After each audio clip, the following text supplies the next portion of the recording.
La figura de Hernán Cortés de Monroy y Pizarro Altamirano, marqués del Valle de Oaxaca, se erige como una de las más complejas y determinantes en la historia de la humanidad, un catalizador de cambios monumentales que redefinieron el mapa geopolítico y cultural del mundo. Su vida, intrínsecamente ligada a la caída del majestuoso imperio azteca, es una epopeya tejida con hilos de ambición desmedida, genio estratégico, valentía audaz y una traición que resonó por siglos, marcando el inicio de una nueva era en el continente americano, la del mestizaje y la colonización. Abordar la historia de Cortés no es simplemente relatar una campaña militar, es sumergirse en la mentalidad del Renacimiento tardío, en el choque de civilizaciones y en las profundas heridas que la conquista dejó en el alma de un continente. Este relato busca trazar la trayectoria completa de este conquistador, desde sus humildes orígenes en Extremadura hasta su papel como arquitecto de la Nueva España. Dale like, suscríbete y comparte. Comencemos. Hernán Cortés nació en 1485, en Medellín, Corona de Castilla, en una época de ferviente expansión y consolidación del poder español. Proveniente de una familia hidalga, aunque de fortuna modesta, sus primeros años estuvieron imbuidos de la promesa y el rigor de la época. Su padre, Martín Cortés de Monroy, y su madre, Catalina Pizarro Altamirano, descendían de familias nobles menores, lo que le otorgó a Hernán una posición social de hidalgo, pero sin la riqueza que pudiera sostener una vida de ocio. Esta distinción social, la de nobleza sin fortuna, fue un motor clave para su ambición. Estudió brevemente en la Universidad de Salamanca, el epicentro del saber legal y humanístico de la corona. Aunque abandonó sus estudios antes de completarlos, adquirió una formación rudimentaria en latín y leyes, conocimientos que, aunque incompletos, se revelarían cruciales en su habilidad para justificar sus acciones, negociar con la corona y, lo que es más importante, para redactar documentos legales que dieran un barniz de legitimidad a sus actos de insubordinación. Cortés comprendía el poder de la ley como una herramienta política y militar. Sin embargo, el espíritu aventurero y la sed de gloria, alimentados por las historias de las nuevas tierras descubiertas por Cristóbal Colón, pronto lo llamaron al mar. La promesa de honra y riqueza, los dos pilares de la ambición castellana de la época, lo impulsaron a buscar fortuna más allá de las fronteras conocidas.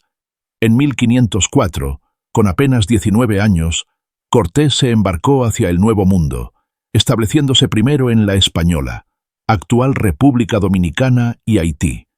Participó en la conquista de la isla, aprendiendo las duras lecciones de la guerra colonial, la brutalidad del trato a los nativos, la logística de las campañas en un clima desconocido y la constante lucha por el poder entre los propios españoles.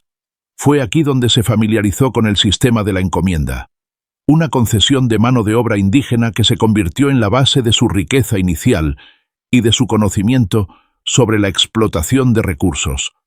8 años después, en 1511, se unió a Diego Velázquez de Cuéllar en la conquista de Cuba. En la isla caribeña, Cortés prosperó rápidamente, demostró ser un administrador capaz, un político astuto y un negociador eficaz, ascendiendo en la escala social y política. Ocupó cargos tan importantes como el de escribano del ayuntamiento y, posteriormente, alcalde de Santiago de Cuba, amasando una considerable fortuna gracias a la explotación de tierras e indígenas.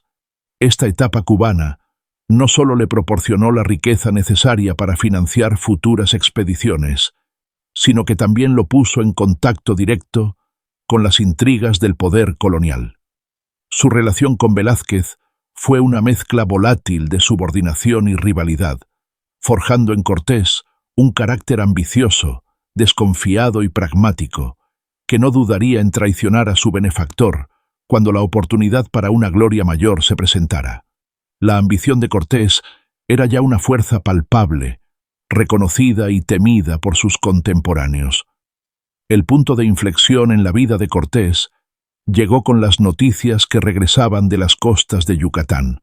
Las expediciones previas, como las de Francisco Hernández de Córdoba, 1517, y Juan de Grijalva, 1518, habían reportado la existencia de una civilización incomparablemente rica, compleja y densamente poblada. El Imperio Azteca, o más propiamente, la Triple Alianza, con su deslumbrante capital, Tenochtitlan. Los informes hablaban de ciudades más grandes que las de Castilla y de nativos que utilizaban el oro con una profusión que encendió la codicia de Velázquez y de toda la colonia. Velázquez, como gobernador de Cuba y autoridad máxima en la región, organizó una tercera y decisiva expedición. Tras una compleja intriga política, marcada por las crecientes dudas sobre la lealtad y la ambición desmedida de Cortés, lo nombró, a regañadientes, capitán general. Velázquez esperaba que Cortés fuera su instrumento, pero subestimó la voluntad independiente de su subordinado. La expedición zarpó el 10 de febrero de 1519. Compuesta por 11 naves, unos 500 hombres de armas, 16 caballos, una tecnología militar desconocida y aterradora para los nativos, y una decena de cañones y falconetes. A pesar de que Velázquez intentó revocar el nombramiento a última hora, temiendo el creciente poder de Cortés, éste se adelantó, demostrando una audacia y una resolución que se convertirían en su sello distintivo. La desobediencia inicial a Velázquez fue el primer acto de traición y el primer paso hacia la legitimación independiente de su empresa. Cortés legitimaría más tarde esta insubordinación mediante un astuto juego legal y político directamente ante el rey Carlos I de España. El riesgo era inmenso. Si fracasaba, sería un traidor. Si triunfaba, sería un héroe. El desembarco en Cozumel fue la primera toma de contacto significativa. Allí, Cortés tuvo dos encuentros que cambiarían el curso de la historia.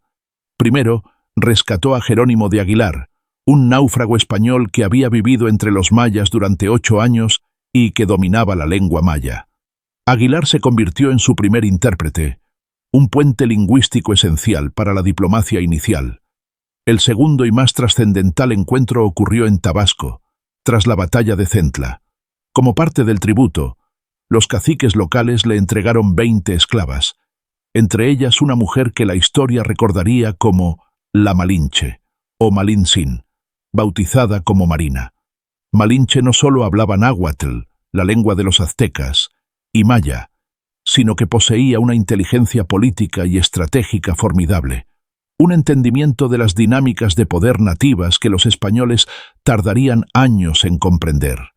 Se convirtió en la pieza clave de la comunicación y la diplomacia de Cortés, la traductora triple, del náhuatl al maya por Malinche, del maya al español por Aguilar, y más importante aún, su consejera, informante y amante. Sin ella, la conquista de México, tal como la conocemos, habría sido imposible, pues ella le reveló las facciones enemigas del imperio y los caminos para explotar esas divisiones. La siguiente parada crucial fue en abril de 1519, cuando fundó la Villa Rica de la Vera Cruz, un acto de profunda significancia legal. Al fundar una ciudad y establecer un cabildo, ayuntamiento, compuesto por sus leales, Cortés transformó su estatus de simple capitán bajo las órdenes de Velázquez a líder de una nueva entidad política, respondiendo directamente a la corona española, y no al gobernador de Cuba. Este acto formalizó su independencia de Velázquez, actuando como el procurador del nuevo asentamiento. Para asegurarse de que no hubiera vuelta atrás, y para infundir una determinación inquebrantable en sus hombres, Cortés tomó una decisión legendaria. Quemó, o más probablemente, barrenó las naves, inutilizándolas. El mensaje a sus hombres era de una claridad aterradora. La única vía de escape era hacia adelante, hacia la conquista. El acto eliminó la posibilidad de la deserción o de un regreso cobarde a Cuba, comprometiendo a cada hombre con el éxito o la muerte. Desde la Vera Cruz, Cortés comenzó su marcha hacia el interior, hacia Tenochtitlan. No lo hizo a ciegas, sino como un estratega consumado que explotó las profundas divisiones internas del Valle de México. El imperio azteca era una hegemonía construida sobre la opresión y la exigencia de tributos brutales, y la mayoría de los pueblos subyugados albergaban un resentimiento profundo hacia la capital. Cortés supo presentarse no como un invasor que venía a reemplazar a Moctezuma, sino como un liberador potencial para los pueblos oprimidos. Este fue el genio político de Cortés: convertir una pequeña fuerza de 500 hombres en el núcleo de un ejército de decenas de miles de guerreros nativos. Dale like, suscríbete y comparte. El primer gran obstáculo y, a la vez, el aliado más crucial fue Tlaxcala.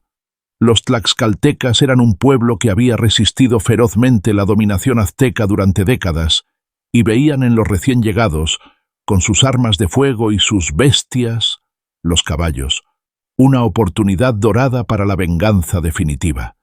Inicialmente lucharon contra los españoles con bravura, demostrando ser un enemigo formidable.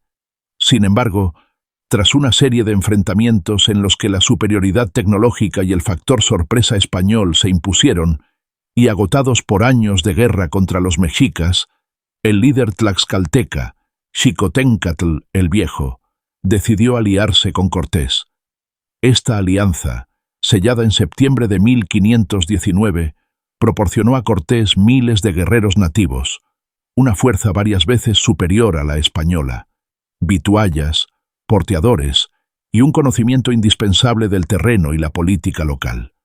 Los tlaxcaltecas no fueron simplemente indios que ayudaron a los españoles, fueron los principales actores de la caída de Tenochtitlan, luchando su propia guerra de liberación contra sus antiguos opresores, con los españoles como aliados tácticos y tecnológicamente superiores. La alianza hispano-tlaxcalteca fue el motor demográfico y militar de la conquista.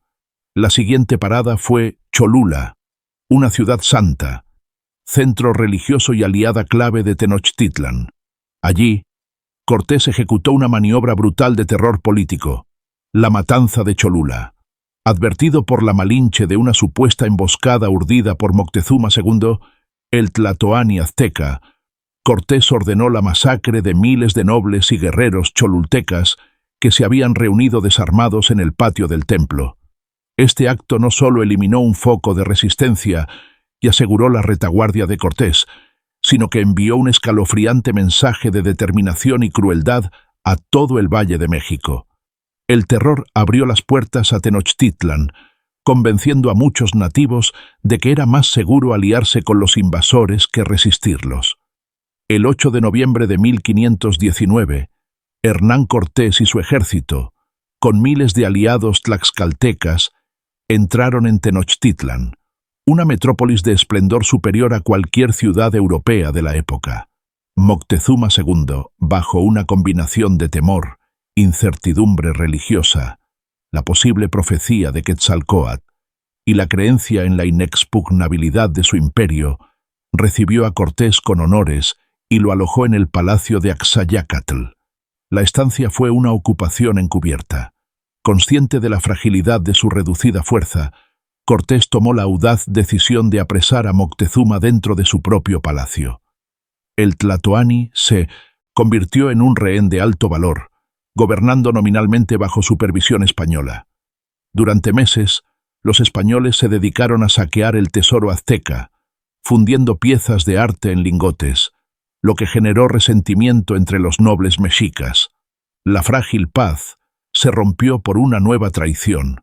Diego Velázquez, gobernador de Cuba, envió una gran expedición al mando de Pánfilo de Narváez para arrestar a Cortés por insubordinación. Cortés tuvo que dividir sus fuerzas, dejando al impetuoso Pedro de Alvarado a cargo de Tenochtitlan, mientras él marchaba a la costa. En una brillante maniobra, Cortés sorprendió y derrotó a Narváez en Zempoala en mayo de 1520, persuadiendo a la mayoría de sus hombres a unirse a su causa. Esta victoria aumentó significativamente sus fuerzas, pero a costa de un desastre en la capital azteca. Mientras Cortés estaba ausente, Pedro de Alvarado, temiendo una rebelión durante la ceremonia religiosa de Toxcatl, ordenó la matanza del Templo Mayor. Miles de nobles y guerreros desarmados fueron asesinados a sangre fría. Este acto de barbarie fue la chispa de la rebelión. La población de Tenochtitlan se levantó en armas y asedió a los españoles en el palacio de Axayácatl. Al regresar a Tenochtitlan con refuerzos, Cortés encontró la ciudad en guerra. Intentó usar a Moctezuma para calmar a la multitud, pero el Tlatoani fue repudiado por su propio pueblo. Moctezuma murió poco después. La versión española dice que fue apedreado por su gente, mientras que la indígena asegura que fue asesinado por los españoles al perder su utilidad. Su muerte marcó el fin de la estrategia de control indirecto. La noche del 30 de junio al 1 de julio de 1520 se conoció como la Noche Triste. Los españoles y tlaxcaltecas intentaron escapar por la calzada de Tlacopan, pero fueron detectados, desatándose una masacre. Cientos de españoles y miles de tlaxcaltecas murieron, muchos ahogados por el peso del oro saqueado que llevaban consigo. Fue una derrota catastrófica, la más severa de la conquista. La travesía de Cortés hacia Tlaxcala fue una lucha por sobrevivir. En la llanura de Otumba fueron interceptados por un gran ejército azteca. La batalla de Otumba, en julio de 1520, fue una victoria desesperada y crucial. La superioridad táctica de Cortés, con la movilidad de su caballería y el ataque directo al comandante militar, logró desmoralizar y dispersar a las fuerzas enemigas, permitiendo a los españoles alcanzar la seguridad de Tlaxcala. Esta batalla fue un punto de inflexión, demostrando que el ejército azteca podía ser derrotado en campo abierto. En Tlaxcala, Cortés reorganizó sus fuerzas. La alianza con el gobernador tlaxcalteca, Xicotencatl, se mantuvo firme. Cortés ideó una estrategia de asedio. Ordenó la construcción de 13 bergantines, buques de guerra equipados con cañones, que serían transportados pieza por miles de porteadores tlaxcaltecas hasta el lago de Texcoco. Estos buques le darían el dominio absoluto sobre el lago, cortando el suministro a Tenochtitlan. Mientras tanto, una epidemia de viruela, traída por un esclavo africano de la expedición de Narváez, diezmaba a la población nativa, incluyendo al sucesor de Moctezuma, Cuitláhuac. El factor biológico fue el principal aliado involuntario de los españoles, aniquilando la capacidad de resistencia del imperio. El asedio final de Tenochtitlan comenzó en mayo de 1521. Los bergantines dominaron las aguas, cortando las calzadas y el suministro de la ciudad. Cuauhtémoc, el último tlatoani, lideró una defensa heroica y desesperada. La batalla fue brutal, una guerra urbana de desgaste.